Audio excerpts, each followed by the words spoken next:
Ganito pala ang paggawa ng tokwa, oh. Ayan, oh. Ayan. Ayan si Lolo. Gagawa siya ng tokwa. Ayan, oh. Ayan yung soya milk. Sinala niya. Kukunin niya yung pinaka katas lang niyan. Ayan, oh. Kinakatas niya, piniga niya. Ayan na inakuha niya, oh, yung soya milk. Ayan. Ayan yung sapal. Oh. Ayan. Siyempre, wala nang paggagamitin. Natapon na lang yun. Nilinis niya na kagad yung kawayan na pinag-anuhan niya. Ayan, oh. Sinalang niya na. Luluto niya na yung soya milk. Yan. Tuwan-tuwa si Lolo, no? Enjoy na enjoy siya sa ginagawa niya. Ayan. Hinango niya na. Kahit na may edad na siya, oh. Ay, napakalinis ni Lolo. Nililinis agad yung pinaggamitan niya, oh. Ayan, oh. Kinukudkud yung natirang dumikit sa talyasi niya, oh. Kahit may edad na siya, no? Sipag pa rin niya, oh. Ay, nililinis niya mabuti yung pinaggamitan niya. Kaya na yung soya milk na niluto niya, oh. Tinanggal yung bula. Ang kaya yan, oh. Tinanggal niya sa ibabaw ng mo siguro yan, oh. Parang pambalot ng lumpia. Ayan, nililinis niya yung paglalagyan. Ay, sinari na, oh. Kaya tinakpan. Pati yung timbang ginamit niya, nilinis na agad. Ayan na, oh. Ay, naging taho na, oh. Galing ni Lolo, ah. Ang linis pang gumawa ng taho. Ayan, oh. Kasi yan daw taho na yan, hindi mamumuuyan pagka madumi.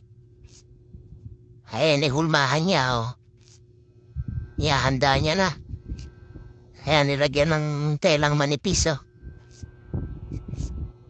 Ayan, inaayos niya. Ayan. Yung tusok pa ng stick yung pinakasulok, oh, para kwadradong-kwadrado. Ayan, itaho, oh. Ayan, may katas na. Ayan, oh. Sinali niya na dyan sa hulmahan niya ng tokwa. Ayan. Ganyan pala paggawa ng tokwa, oh, kahit durog na ganyan. Tapos, ayan, ibinalot niya na ng tela, oh. Ayan.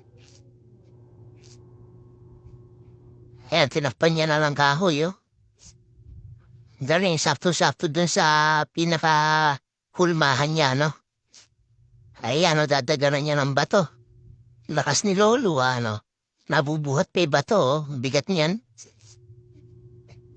Ayan, yung isa medyo maliit. Dalawa naman pala. Ayan. May nilalagay pa siya, oh. Ayan, oh, mapatak yung pinakakatas ng taho. Ano ba yan? Tokwa na kaya? Ang galing, ah. Hindi na pala niluluto yun, ganun lang. Patitiktikin lang yung pinakakatas tapos mabubuo ng ganyan, oh.